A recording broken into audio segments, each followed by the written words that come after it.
Então, ó, lembrando da nossa aula de calorimetria, a gente tinha definido que calor é energia em trânsito entre dois sistemas devido à diferença de temperatura. Mas aí você pensa sempre num sistema com dois caras, né? Um cara com a maior temperatura, outro cara com a menor temperatura.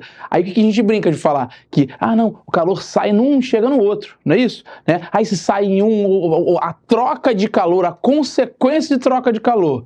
Quando muda a temperatura é calor sensível, quando muda a fase é calor latente. Então eu sei que calor envolve energia em trânsito, energia em movimento de um lado para o outro. A gente tem que ter em mente, ó, que a energia ela não se cria nem se perde, tá? Então, se eu pegar um sistema de vários corpos, né? Por exemplo, corpo A, um corpo B e um corpo C, esses três em temperaturas diferentes. O corpo A, 180 graus Celsius, o corpo B a 90 graus Celsius e o corpo C a 20 graus Celsius. A gente não vai parar para estudar agora as consequências da troca de calor, mas ver como que se dá essa troca de calor entre eles, tá? Eu não quero saber necessariamente se um vai derreter, se o outro vai congelar, enfim, isso eu não quero saber. O que eu quero saber é justamente como é que se dá essa troca, tudo bem? Bom, pela definição de calor, o cara com a temperatura maior dá energia para o cara com a temperatura menor. Então, se a gente olha para o A, ele está a 180 graus Celsius, que é maior que 90, que é maior do que 20, tá? Se eu considero esses três caras aqui isolados num sistema adiabático, o que é um sistema adiabático? Um sistema que não troca calor com o meio externo, ou seja, esses três caras só trocarão calor entre si. Muito importante isso, tá? Bom, imagine que esses três caras só trocam calor entre si. O cara A, como é o que está com a temperatura maior, ele vai mandar um calor para C, que eu vou chamar de QAC. Tá? E vai mandar um calor para B, que eu vou chamar de QAB. Mas nota que eu coloquei azul e com um sinal de menos do lado. Por quê? Porque esse cara daqui está perdendo este calor, tá? Está perdendo, ele está dando calor, ele está dando energia. Então, se eu disser qual foi toda a energia trocada que o A trocou? Bom, foi o QAC negativo e o QAB negativo, porque ele deu esses calores. Do que ele trocou com os outros? Foi o que ele deu, tranquilo? Então, todo o calor que A trocou foi QAC negativo, QAB negativo. Se eu olho para o B, ora, o B está intermediário, né? Ele é menor que 90, porém é maior que 20, tá? Então ele vai ganhar um calor QAB do sujeito A, mas vai perder um calor QBC para o sujeito C, porque ele a temperatura dele é maior do que 20 graus Celsius, ou seja, se eu falar todo o calor trocado do B vai ser aquele calor AB que ele ganhou, por isso positivo, e aquele calor BC que ele perdeu, por isso negativo, azulzinho. Olha para o C. O C tem o quê? A menor temperatura de todo o sistema, ou seja, ele ganha o calor de AC e ganha o calor de BC, por isso os dois calores dele são positivos, tá? Se fossem 5 corpos com 5 temperaturas diferentes, a dinâmica é a mesma. Um cedendo, vão pegando, vão ganhando, enfim, tá? Se eu pegar todo o calor que o C trocou, vai ser o QAC positivo com o QBC positivo, tá? Então eu tenho o que o A trocou, o calor que o A trocou, o calor que o B trocou e o calor que o C trocou. E hoje a aula é de equação fundamental da calorimetria. Eu quero que você note ela comigo. Porque de onde que ela vem? Se eu pegar esse calor e esse calor e somar tudo, fizer QA mais QB mais QC, o que eu tenho? Bom, o QA é QAC menos com QAB menos, QAC menos, QAB menos. O que é o QB? É o QAB mais, QBC menos, QAB mais, QBC menos. E o que é o QC?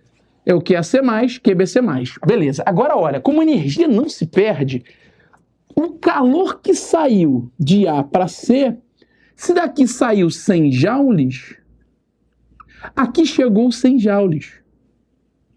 Se daqui saiu 50 joules, aqui chegou 50 joules. Por quê? Energia não se cria e nem se perde. O que saiu de um cara chega no outro. Então, ó, QAC menos e QAC mais tem mesmo módulo, só que tem sinais diferentes. O QAC menos, nesse caso aqui, é menos 100 joules. E o QAC mais vai ser mais 100 joules.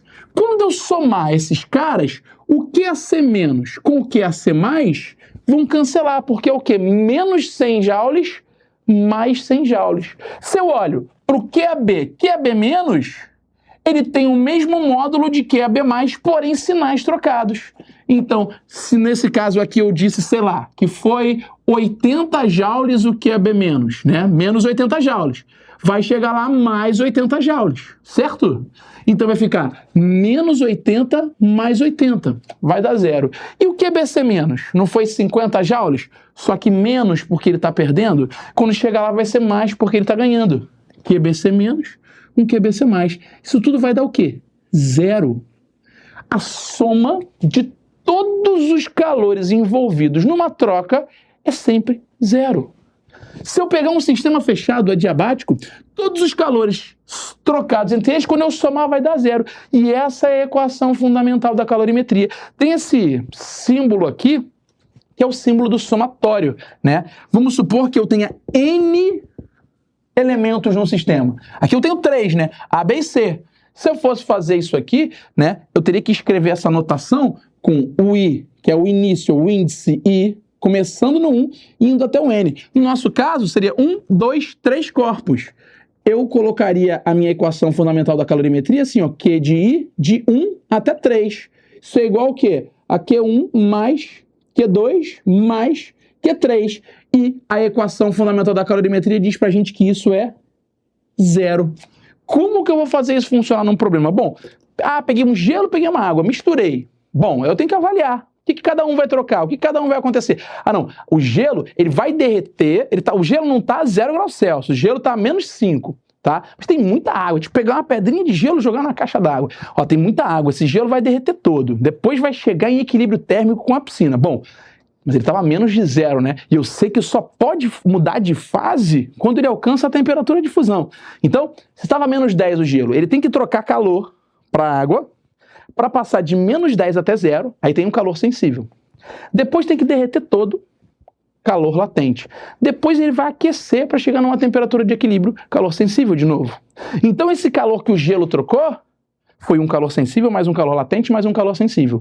Então o que vai ser o calor do gelo? O Q do gelo? Vai ser esses 3. Aí você separa essa conta.